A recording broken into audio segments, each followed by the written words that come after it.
My understanding of the topic today, at least what I was told, was what we want to talk about is if we're throwing every idea on the table that might be considered, what should be considered.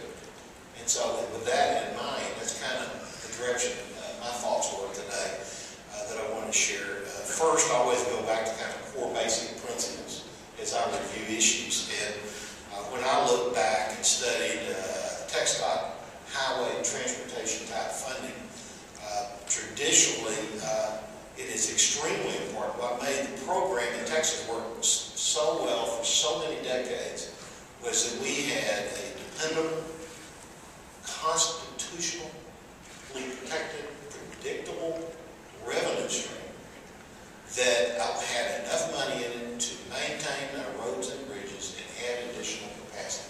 That was the core backbone that everything was built on.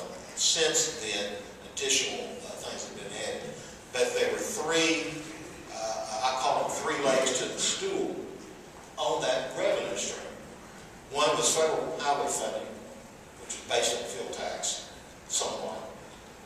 Our state fuel tax, and vehicle registration fees. And as you heard Professor Handy talking about earlier in the meeting, fuel long-term is going to be less and less dependable. A lot of vehicles are not going to use gasoline. The fuel efficiencies are going up. All those kind of things. And two of our three-legged stool were built on those: the federal money and the state fuel money. We only have of that core backbone one stable leg. We do have additional tools, but the backbone has got to be repaired. The one thing that people ask me a lot, and Chairman Pickett talked about it quite a bit, are we going to look at gasoline tax increases? Are we going to look at vehicle registration increases? Is it politically even feasible? From where I have said, from the people that I have talked with,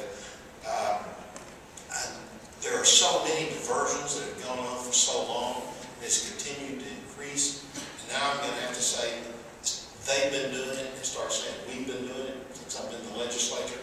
The diversions, the public, when they find out that the money they pay in fuel tax does not traditionally go where they think it should, and the members, it's kind of like, why should we spend more money? They're just going to, the legislature is just going to use it as a honeypot to remove that money again. So the issue that Chairman Pickett talked about first on diversions, and Senator Corona had a constitutional, it came through, he carried it last time. We have got to constitutionally protect and clean up the diversions of our highway fund, so that when somebody spends money on transportation, we know it goes to that transportation system. So I do not think that you're going to have, as much as it may be needed, I do not think from a very practical standpoint that it will occur until the diversions are raised. Now, is that a big hit in one session or one biennium? Yes, it is. Senator Corona had anticipated that and had it in a 4-year phase-in, which I think most of us were very supportive of. That has got to be done for serious consideration on those other issues that can be addressed. As far as new things on the table, I remember when I was on the commission just a few years ago, we said, if we're going to look at going back to core basic principle, predictable things that can be constitutionally protected that are currently the state of Texas that are transportation related taxes and fees the state of Texas already collects. The study we ran before showed a total of about $6.5 billion.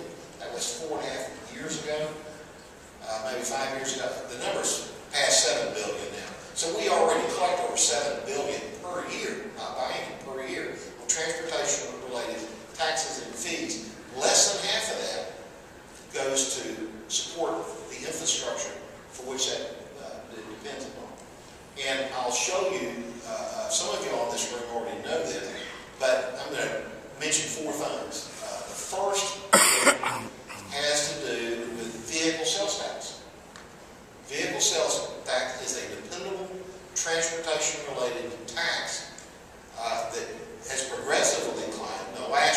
exception, it took a dip, obviously, during our deep recession. But in 2008, it had reached $3 billion a year. So all these vehicles that everybody is selling or buying are dependent upon the system for which it does not pay a dime. I think that should be on the table. And I know what Chairman Pickett was saying, well, if you take that over here where you're going to replace it, that's a different issue. But if we're talking about transportation-related tax